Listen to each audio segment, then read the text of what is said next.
Une nouvelle journée sous les bombardements, désormais de plus en plus proches de Kiev. Les troupes russes ne sont plus qu'à une vingtaine de kilomètres de la capitale. Cette ville de la banlieue ouest, Boucha, a été ravagée par les bombes. Les stigmates des combats sont visibles en pleine rue, où on découvre des chars russes très endommagés ou complètement détruits. Sur certains, il ne reste plus que la carcasse et des pièces détachées.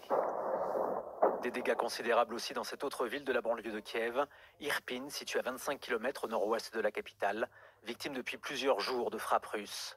Ses habitants ont vu les avions bombarder leur ville et les bombes exploser à proximité des habitations. Un obus est par exemple tombé sur la maison de Yevgen. Avec l'aide de sa famille et des voisins, il tente d'extraire ce qui peut être sauvé avant d'abandonner sa maison aux flammes, sous des cris de colère et d'effroi. Puis il trouve la force de témoigner. J'étais dans ma cuisine quand mon réfrigérateur m'est tombé dessus. Ma femme était dans la pièce d'à côté. Toutes les fenêtres ont explosé. On a essayé d'aller se mettre à l'abri à la cave, mais quand on a vu que la maison brûlait, on est vite sorti. Depuis le début du conflit, les autorités ukrainiennes affirment que les bombardements russes n'épargnent pas les habitations et tuent des dizaines de civils. Illustration dans une autre banlieue de Kiev. Un habitant filme les tirs qui s'abattent sur un immeuble voisin.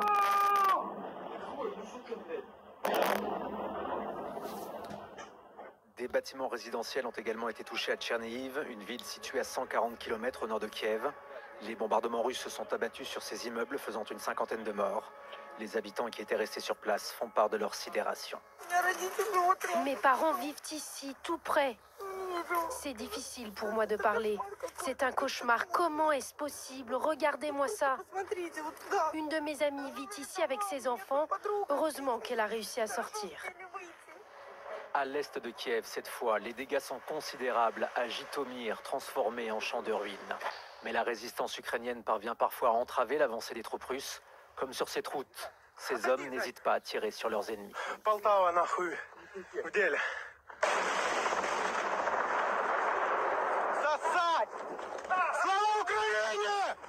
Dans leur avancée vers la capitale, les troupes russes laissent des villages dans la désolation la plus totale, comme ici à Motizine, à seulement 50 km de Kiev.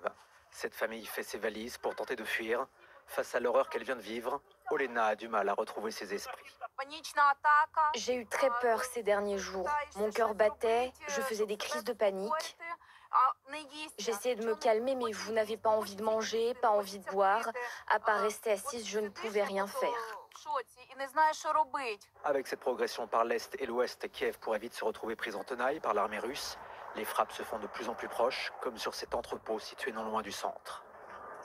Sur place, les combattants ukrainiens se préparent à l'assaut en construisant des barrages à tous les carrefours.